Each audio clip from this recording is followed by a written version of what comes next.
Señor presidente, señorías, tenemos un enfermo desangrándose y ustedes proponen que le pongamos una tirita.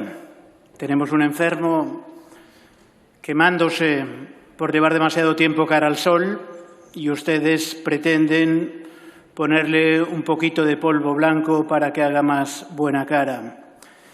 La derogación del artículo 315 del Código Penal, ustedes saben o deberían saber que es una operación puramente cosmética sin ninguna eficacia real, porque mientras siga subsistiendo el tipo básico del artículo 172, cualquier tribunal podrá seguir condenando por coacciones con exactamente las mismas penas de hasta 3 años.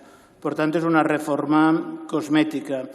Una reforma cosmética de muy poca eficacia cuando padecemos un poder judicial, unos tribunales que muchos de ellos, pocos o muchos es igual, demasiados en todo caso, tienen unas interpretaciones contrarias a los derechos humanos. Si ustedes quieren impulsar políticas progresistas, no es suficiente con ponerse maquillaje progresista. Háganlo, tienen mayoría suficiente. Impulsen una reforma integral del sistema judicial español. Empiecen por derogar aquellas leyes autoritarias aprobadas bajo la mayoría absoluta del Partido Popular. Empiecen con la ley Mordaza, con la reforma de la Ley Orgánica del Tribunal Constitucional que dio esas facultades exorbitantes de ejecución al Tribunal Constitucional.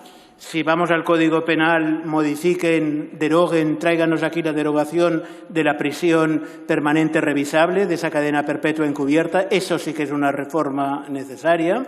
O sean ya más valientes, ahora lo tienen muy bien después de la reciente sentencia de la Audiencia Nacional que ha demostrado que los hechos sucedidos en Cataluña en 2017 podían tener otra lectura, podían tener una lectura acorde con los derechos fundamentales, y tráiganos aquí una reforma de la malversación sin apropiación, déjenlo como estaba antes de 2015, ya tienen para eso al Tribunal de Cuentas para que exige las responsabilidades contables a que haya lugar, y tráiganos también una derogación de la sedición por cuanto ya hay otros tipos penales que protegen suficientemente el orden público.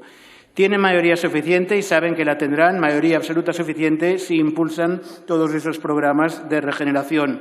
No se vistan de progresistas, si quieren ser progresistas, lleven a cabo políticas progresistas. Muchas gracias. Muchas gracias. Por el Grupo Parlamentario Republicano.